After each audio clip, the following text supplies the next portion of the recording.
Two legal miners die at an old mine shaft near Randfontein, and Bredasdorp community to march to a local magistrate court. I'm Lebo Changela with this news update. Two legal miners have died and one has been injured after being trapped underground in an old mine shaft near Randfontein in Roodepoort on Gauteng's West Rand. The three had been trapped underground since Sunday night. Johannesburg Emergency Services spokesperson Nana Khatebe says one body still needs to be brought to the surface. One was found around 8 o'clock alive. He was finished but in a stable condition and had been taken to the Leratong hospital. But the other body was recovered early this morning at 3 o'clock. All our teams had gone in around 3 a.m. this morning and the search was called off. It will resume later again today. The community of Kleinbergen and Bredasdorp in the Western Cape Overberg region is preparing to march to the local magistrate court this morning, where two men are due to appear in connection with the brutal rape and murder of 17-year-old Anine Boysen. The suspects are aged 21 and 22.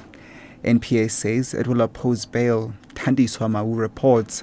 Community members vowed to fill the courtroom today as well. Some said they do not understand why the accused had to cover the faces as they came far just to have a glance at the people accused of such a gruesome act, while the family of the accused painted a picture of a sport-loving son and a devout Christian. The victim's family called for a maximum sentence. The NPA says it's looking at the possibility of bringing the High Court to the community of Bredasdorp when the case gets underway. I'm Thandi Swamau for SABC Radio News in Bredasdorp. Over 250 Lonmin Platinum miners arrested during a standoff with police last year will appear in the Ga-Rankuwa Magistrate Court north of Pretoria this morning.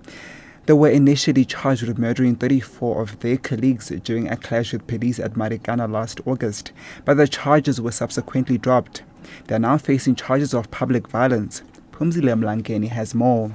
The legal representatives of the miners argued for their release last year and requested that the case be struck off the court roll.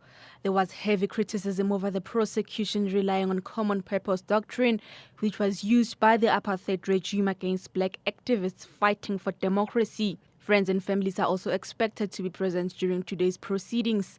The impasse resulted in an internal commission probing the events that led to the killings currently underway in Rustenburg. Phumzile Mlangeni, SABC News, Pretoria. And independent energy commentator Andrew Kenny says Eskom is able to cover its costs without the large tariff increase that it has requested. He was speaking this morning on SABC2's Morning Live program. The power utility has applied to the National Energy Regulator of South Africa for a 16% tariff hike every year over the next 5 years. NERSA has held public hearings across the country to get feedback on the proposal. The one a constant argument throughout the country is that Eskom's request is too high and will have a negative effect on the economy. Amongst Kenny's proposals for Eskom is that they have to fund new power stations on debt, raise the debt and then manage the debt in a responsible way.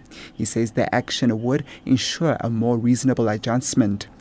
For more on this story, go to sabcnews.co.za/news.